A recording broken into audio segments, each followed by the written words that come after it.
waftigii ballaadhnaa ee hogaaminayay gudoomiyaha xisbiga kulmiye ahna musharaxa madaxweyne xisbigaasi ee maalmihii u dambeeyay socdaalka daaran dardargelinta iyo boorinta qaadashada kaadhka codbixinta ku mariyay gobolada Sool iyo Sanaag ayaa soo gaadhay deegaanka Xudun ee gobolka Sool. dadweyne aad u tiro badan cuqaal garaado oo dhammaantood lulayay astaanta xisbiga kulmiye ayaa u soo banbaxay soo dhaweynta waftigaasi. munaasabad lagu qaabilay waftiga oo ku qabsoontay degmada Xudun ee gobolka Sool ayaa waxa halkaasi ka hadlay garaadada cuqaasha waxgaradka iyo maamulka degmadaasi iyagoo si isku mid u soo dhaweeyay waftidani. ma aha markii koowaad ee waftidani noo timaado waa kulan baan u qaadanaa soo dhawaada male cuqaashi hadalka dhamaysay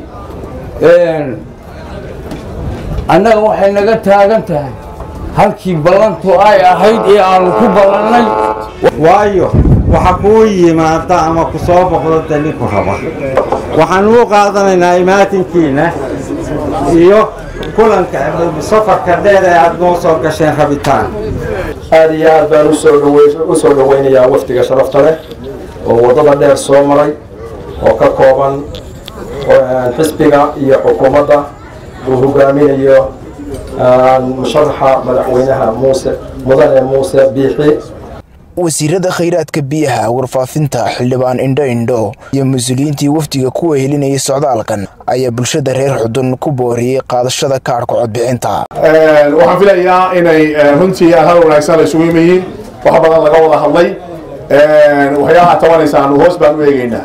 waad garanaysaa ninka ummadda meel u wada ka Xudun jooga ilaa dhalinyarada yareer maanta halka joogtay xabsan martiga maanta islaamiye shan jirka ama lix jirka todoba jirka meelahaas ilaa kuwa eeg ilaa kuwa dhalan doona mustaqbalkoodii bay maanta dhigaynaa asaas iyo tiir aynu uga dhigaynaa. madaxweynaanu maanta maraya madaxweynihii tagayayna waa kii halka Xudun inoogu yimi waa kii halka ka qudbadeeyay madaxweynihii cusbaan uu musharax oran maayo uu idin qodbadaynaya. gudoomiyaha xisbiga kulmiye Muuse Biixi Cabdi ahna musharaxa madaxweyne xisbigaasi ayaa u mahadnaqay bulshada reer Xudun sida mugga iyo miisaanka leh ee ay u qaabileen.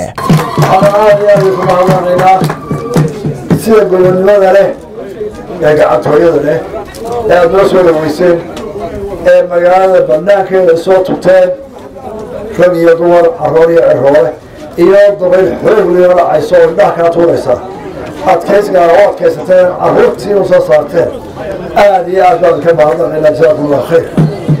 xubnaha golaha wasiirada Somaliland ayaa si wada jira degmada Xudun ka dhagax dhigay iskuul ay wax ku baran doonaan bulshadaasi. degmada Awrbogays ee gobolka Sool waxay ka mid ahay deegaanada sida la yaabka leh loogu soo dhaweeyay waftida. madal loo gangimay soo dhaweynta waftida ayaa waxaa ka hadlay dadweynaha kala duwan ee deegaankaasi iyagoona tilmaamay ku soo dhawaada deegaankan Awrbogays ee aad maanta joogtaan oo maaragtay insha Allah taala deegaanada ka mid ah Somaliland oo ilaa iyo hadda muddo 2 sanadooda ka mid ahay. kaarkii lagu codayn lahaa inaynu qaadano ayaa hadda hawsha loo socdaa ay tahay. kaarka ninkaan qaadani xisbina wax tari maayo, Somalilandna wax tari maayo, Awrbogaysna wax tari maayo. wasiirka madaxtooyada Somaliland Maxamuud Xaashi Cabdi wasiirka khayraadka biyaha Xuseen Cabdi Boos ayaa iyaguna si wada jira farta ugu fiiqay mashaariicda xukuumadda deegaanadan ka hirgelisay ee nabadu kow ka tahay. haddana way dhacday ugu duceeya maayirka cusub ee magacaabay inankii hore ahaan jirayna waan soo aragnay aniga wasiir ahaan waan u tagay wuu fasaxay wuu habeeyay taasaan idin sheegayaa waxba buuqaya inaan isku furin oo inaan buuq kale abuurin. beeraha waxgaradka beeraha Maxamuud Bay ma qarin karaan gobonimada lagu yaqaan iyo garashada caanka ku yihiin wixii ka qabsoomay heshiiska iyo faa'iidooyinka uu keenay. annaguna ma qarin karo qabyada uu leeyahay. waa labada arrimood waxay loo qabsoomay ilaahay ku mahadinaynaa waxay loo qabsoomay nabadii baa adkaatay. deegaankan oo dhan isku fadhigaas dhibaato iyo maalin walba dhacdooyin iyo dil baa ka dhici jiray.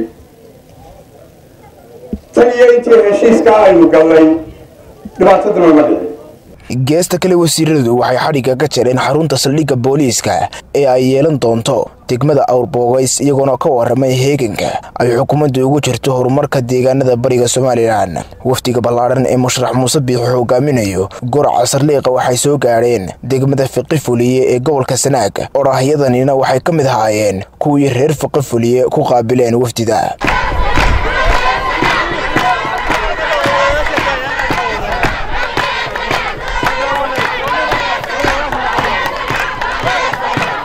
dadweynaha deegaankan iyo sidoo kale xubnaha ka mid ah wafdidan ee deegaankan ka soo jeeda ayaa tilmaamay waxaan soo dhaweynaynaa gacmo furan ziyartan qalbi furan waxaanu leenahay soo dhawaada waxaad joogtaa ku soo dhawaada degmadiinnii magaaladiinnii gobolkiinnii wafdida ballaaran oo hogaaminayo madaxweynaha mustaqbalka Muuse Biixi Cabdi waxaanu leenahay soo dhawow madaxweyne halkan hadal kale kama furna aad iyo aad baan idin salaaminaa aad iyo aad baan idin soo dhaweyseen aad iyo aad oo mahadsantihiin haddii alla idmana balani meel bay inoo tahay haddii alla idmana hadalka sadaqaayo waxaan kusoo dhaweynayaa musharaxa murashaxa ee madaxweynaha Muuse Biixi Cabdi iyo waqtigan uu hogaaminayay meel dheer baanu idinka dhigay meel dheer aan ka soo wareegnay runtii hadal badan oranayno mahadnaq ballaaran un baan marka idinku mahadnaqaynaa sida aad su xisaabteen